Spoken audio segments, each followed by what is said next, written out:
Mesdames, Messieurs, bonjour, bonsoir. C'est avec un peu de plaisir nous rejoignons sur la plateforme Télépam, One Show Pam, Delva Calcio, Bomboul, BBC Sports Live, Radio Télé AC pour nous porter pour vous un show tout à fait spécial pour jeudi. 15 juin 1974, 15 juin 2024, ça fait exactement 50 ans depuis que Haïti t'a écrit une plus belle page dans l'histoire dans les affaires football, un groupe jeunes garçons animé par la passion du football, animé par le service des gourmets du bec et des ongles pour te permettre Haïti participer pour la première fois dans la phase finale de Coupe du Monde. Nous sommes capables de citer quelques noms, tant que Guy François, Francillon, Nédé Masson, Pelao, Tipier Bayonne, Guy Saint-Ville, Mano Sanon, Philippe Vob, alias Pipo pour les intimes, pour ne citer que cela. Donc, M. Sayo a mené Haïti pour la première fois en Coupe du Monde. 50 ans plus tard, qui côté football nous arrivé, nous allons parler tout à l'heure avec Philippe Vob, Pipo pour les intimes, et puis sous plateau, nous gagnons Ernst Zenono Jean-Baptiste, Zeboula, qui là, il y a une légende vivante du football haïtien. D'abord, Nabdi Wan, bonjour, bonsoir. Bonjour, bonsoir, Zé. Son plaisir pour nous dans le studio Télépam pour un show tout à fait spécial autour du 50e anniversaire de participation Haïti dans la phase finale de Coupe du Monde. Plaisir partagé, Blandelva, nous saluons. Nous saluons bien sûr, il y en a un plus grande légende football haïtien qui est avec nous, c'est grand frère et Pipo Vob. Et nous saluons bien sûr tous les téléspectateurs, tous les auditeurs, auditrices côté là. Et comme on dit, 15 juin 1974 là. Et bon, on dit c'est plus gros moment football, même quand c'est plus gros moment pays. Et puisque c'est le monde entier qui est braqué sur le pays, on pas de connaître, ça le même si nous t'a dit 1804 c'est un gros moment tout, mais ça, réellement, pour moi-même, si on n'a plus gros moment, Haïti te connaît. Et au niveau de réellement référence, c'était cette participation de l'équipe haïtienne au mondial en 1914. À cette époque, seulement 16 équipes étaient point. Haïti parmi 16 équipes, ça, c'était réellement un bagage extraordinaire. Ou bien dire, nous gagnons une légende 74 yo. Il y a parmi eux, moi-même, personnellement, j'ai eu chance de côtoyer de très près. On a parlé justement de Pipo dans la télévision nationale d'Haïti. Et de messieurs ça, de personnalité ça, de légende ça, je disais à m'apprendre un pile, mais vraiment un pile bagaille dans le football. C'est toujours un honneur, un plaisir pour me retirer le chapeau bien bas pour saluer Philippe Vob, légende vivante du football haïtien. Pipo, comment nous y est? C'est un gros honneur pour moi pour me participer dans telle émission.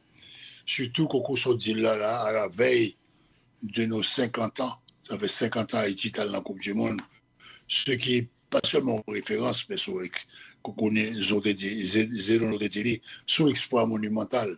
Parce que petit pays ça, un petit force de gagner, pour arriver parmi 16 nations, première nation au football mondial, pour la Coupe du Monde, c'est un bagage extraordinaire. Bon, ça a mérité en préparation. C'est une fait comme ça du jour au lendemain. Ils ont qualification en Coupe du Monde, demandé une préparation très sérieuse. Tout à fait. De 1964 à 1974, ça fait 10 ans. C'est sa promotion, on t'a cherché. C'est ça qu'on t'a préparé, c'est ça le joint. 1964, gagné, nous avons kyrielle de jeunes garçons qui rentraient dans l'équipe là. D'abord quelques noms, Tom Pousse, Claude Barthélemy, Eddie Joly, Sergo Ducos, Renaud Saint-Surin, Philippe Vogue, qui introduit dans l'équipe nationale là, comme jeunes, pour accompagner nous dans le tournoi qui est disputé au Guatemala. Et c'est là que sélection 74 ans, sous le nom que Mbaouyo, on va joindre plusieurs là d'ailleurs qui répétaient. Okay. Mais, puis quoi avantage à Haïti, il faut pas jamais oublier ça, c'est que nous avons un manager, un entraîneur d'exceptionnelle valeur. Les préparer coulis, les doser coulis, chaque année, les changer, ils ont deux joueurs d'équipe nationale là, jusqu'à ce qu'ils joignent un groupe que ils pensaient qui était bon, qui pourrait le mener les côtés de développer. Donc, ça s'est fait sur une longue période. Donc, vous imaginez qu'il donne sacrifice qui était gagné de tout effort ça, de la part de tous ces jeunes-là. Et au fur et à mesure, il y a d'autres jeunes qui viennent entrer dans l'équipe là, les Bayonne, les Mano Sanon et les Wilner Piquant. Tous jeunes, ça viennent entrer au fur et à mesure que la sélection a progressé et que l'on a avancé. Donc, c'est un travail de longue haleine qui a duré, pour moi, 10 ans, puisque je suis monté en 64, je suis sorti en 74, 75, donc à peu près 10 ans. Et vraiment, c'était une expérience extraordinaire. Une unité de famille, une vie de famille, une solidarité. Nous apprenons à goumer ensemble, nous apprenons à battre ensemble, nous apprenons à perdre ensemble, nous apprenons à gagner ensemble. Et nous manquons de mourir ensemble. Parce qu'au Guatemala, lors des éliminatoires de la Coupe du Monde, nous avons une difficulté qui prend nous de gagner 3 habités Honduras qui peut venir habiter le match là, ils n'ont pas pris un avion, et puis Guatemala, quelque chose si plus bon, 3 habites Guatemala. Nous disons pas jouer, ils ont fermé nous dans le vestiaire stade là, et puis le public a commencé à calonner nous avec coup de roche, coup de bouteille. C'est l'armée Guatemala qui vient sauver nous, qui vient sortir nous dans le camp continental. Donc, c'est-à-dire des expériences monumentales au fur et à mesure que nous vivons, que nous traversons ensemble, donc qui fait que nous sommes vraiment la devise du drapeau haïtien, l'union fait la force. Donc, vraiment, et si je gagne vraiment un remerciement pour me dire d'abord, c'est à coéquipier pour me dire merci de ce que nous vivons toute expérience ensemble, comportement, attitude, quel que soit ça, vous mettez en tête. Oui. Donc, le projet a commencé en 1964.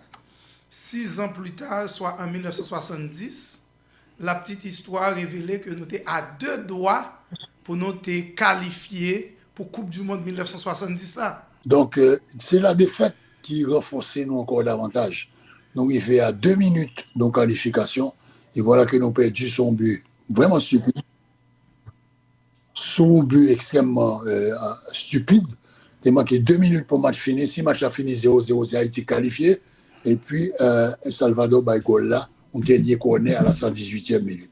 C'était vraiment lamentable, beaucoup de tristesse. Et heureusement, là, nous retournons à l'aéroport, nous joignons nos émissaires du Palais national qui viennent nous recevoir nous et ils disent nous que le président Sandy l'a continué l'expérience quand même. Nous échouons fois ça, prochaine fois à Naples. Et nous repartis donc ensemble, nous réchauffons crampons nous remettons nous ensemble et nous repartis vers une autre expérience pour aller jusqu'en 74. Nous faisons 71, Trinidad, nous sortis 2e. Le ça nous est que nous sommes capables de mesurer à Mexicains. Nous faisons match 0-0 avec eux, nous avons match à tout casser. Et nous sortis 2e parce que nous faisons 2 matchs nuls, même nous pouvons faire au sol, donc c'est gagné au nombre de points. Et nous ne pouvons pas oublier et pour ça, parce que c'était vraiment là que l'équipe 74 a pris naissance dans toute l'acception du terme, avec Timando Sanon, avec les hommes, tout les gens qui étaient autour de l'équipe là, même si il y a qui tombait par la suite, mais enfin, Haïti a gagné, équipe que je peux me chercher. Bon, à partir de là, nous continuons la préparation, nous. En 1972, nous venons jouer encore une expérience encore plus intéressante. C'est gagné la sélection de la CONCACAF qui pourrait jouer en 1972 au Brésil la Taca Independencia. Et CONCACAF, lui-même, fait référence à tournoi, Haïti sur 2e, Mexique sur le premier. Mais les Mexicains, comme les professionnels à Hautance, tournoi est tombé mal à propos pour le club mexicain. Donc, il n'y a pas de joueurs. Le ça, ils ont viré sur Haïti, ils ont dit Haïti, nous remettons l'équipe là. Zoupem, entraîneur en chef, fait une sélection, 7 joueurs haïtiens là-dedans, tu as plusieurs Salvadoriens, tu as gagné Guatémaltèque, tu as gagné Hondurien là-dedans, tu as gagné Jamaïcain, tu as gagné Trinidadien. Mais, non, l'équipe là, crème équipe là, au statut équipe là, c'était les joueurs haïtiens. 7 joueurs haïtiens. OK. Nous partis aller entraîner au Guatemala. Nous faisons 3 semaines d'entraînement au Guatemala. Après, nous prenons direction le Brésil. Côté nous avons joué dans un groupe extrêmement difficile qui a gagné l'Argentine, la France, la Colombie et la sélection africaine. Nous perdus devant la France, nous perdus devant l'Argentine, ce qui est normal. Nous faisons match nul à la Colombie 4-4 et nous faisons 0-0 avec l'équipe africaine. Le ça, nous sentons joueurs haïtiens qui sont allés, ils prennent l'autre dimension encore. Puisque plus on fréquenter adversaire solide, c'est plus on progresser dans le football. Tout à fait. Donc le fait d'avoir été opposé à la sélection nationale française, ensuite à la sélection nationale argentine, ça donne nous quand même une confiance énorme. Tant bien même que le résultat n'est pas favorable pour nous. Mais la confiance a commencé à s'établir. Donc en 1972, les nous sortis dans CONCACAF là, à ce moment-là, t'es tirage au sort Coupe du Monde, fédération a décidé de la poser candidature. Parce que nous réalisons que si nous jouons avec le Mexique, en dehors du Mexique, j'ai stratégie Trinidad là, pas de problème dans jouer avec lui. Tandis que jouer avec les Mexicains au Mexique, c'est quasiment impossible. Donc, à ce moment-là, la fédération fait tout effort possible et imaginable, et laisse non seulement faire effort, mais il y a une approbation des autorités en place. Okay. C'est-à-dire qu'il a accepté vrai match de sparring partner, c'est que des gros équipes qui de passage en Haïti, nous recevoir la Colombie, nous recevoir l'Équateur, nous recevoir Racine de Buenos Aires. C'était des équipes de cette dimension-là qui fréquentaient le territoire haïtien pour bimban nos compétitions. Donc, ils mettaient une quantité d'efforts dehors qui portait un bénéfice énorme au niveau de préparation de l'équipe là. Donc nous venons prendre plus force toujours et puis nous venons réaliser qu'effectivement, si nous avons battu la Colombie, la caille nous, si nous avons fait match nul à l'Uruguay, la caille nous, si nous avons fait match nul avec le Chili, la caille nous, pour qui ça ne peut pas battre Mexicain? Pour qui ça ne peut pas jouer Mexicain? Donc ça mettait encore davantage de confiance dans l'équipe là. Et puis il y a eu la grande solidarité caribéenne qui fait que lorsque nous finissons qualifiés pour le premier tour. Bon, nous avons un tirage au sort qui est un petit Jean-Mouet. Nous avons joué contre Porto Rico, 7-0 à l'aller, 5-0 à la Caillou. Donc, nous qualifiés tout de suite. Et tout de suite s'est présenté le problème de l'organisation du tournoi final. Parce que là, ça, c'est un grand siège. Et puis, toute équipe réunie là, et puis l'équipe qui est champion, c'est les qualifiés. Donc là, ça, nous finissons qualifiés, Haïti poser candidature. Mais pour poser candidature à Haïti, et là, vraiment, c'est intéressant à savoir, un stratagème formidable. Dirigeant haïtien, imaginez qu'il a offert toute équipe caribéenne, sélection nationale haïtienne, en match gratis la caillou. Et puis, de façon à ce que nous rapprochions, pour que, au moment du vote, nous prenions conscience que quand même, il y a une solidarité caribéenne qui vous joue. Donc, à partir de ce moment-là, nous partons dans les Martinique, dans les Guadeloupe, tant bien même que nous partons dans CONCACAF, nous allons Barbade, nous allons Trinidad, nous allons, non, vraiment, dans Jamaïque, nous fréquentons tout Antilles, tout le monde qui gagne poids dans CONCACAF à l'époque. Et effectivement, au moment du vote, il faut me dire que, soit compter nation caribéenne et nation et Centre-Amérique et Nord, on voit que c'est du simple au double. Ouais. Et Haïti, pour tes votes là, aller pour venir, ça veut dire que dépasser. Et il y a bon siège. Et c'était là que tout le bagage pour discuter, puisque c'est en Haïti nous jouons. Donc là, nous jouons en Haïti, nous jouons tournoi. Bon, là, nous arrivons dans le match Mexique là, nous perdons devant Mexique, c'est vrai, 1-0, mais il faut me dire qu'à la 30e minute de jeu, ils mettent Forbos dehors. Pour un ça, c'est stupide, donc nous jouons à 10 contre le Mexique. Donc 1-0, c'était déjà quand même pas mal, puisque nous créons tête quand même 2 ou 3 occasions. Okay. Bon, nous perdons, c'est vrai, devant le Mexique, mais nous qualifions, ça nous fait plus points. Et c'est là que elle a joué, parce que ça, c'est le plus grand titre de l'histoire du sport en Haïti. C'est le championnat de la CONCACAF. Okay? L'autre jour, là, nous avons des dames là, qui sont terribles. C'est Conventina. Ouais, elle a joué la finale du championnat de France. Il y a gagné une finale là. Il a joué finale tournoi européen, mais c'est pas un tournoi international de grande de la mondiale. Il y a deuxième. Donc, si on était premier, on a dit, bon, pas là tout aussi bien, aussi valable que nous. Mais lui-même, c'est deuxième, il est sorti. Il gagne un championnat de France, là. Ceux qui ont un championnat local, qu'on ne peut pas comparer en tournoi international.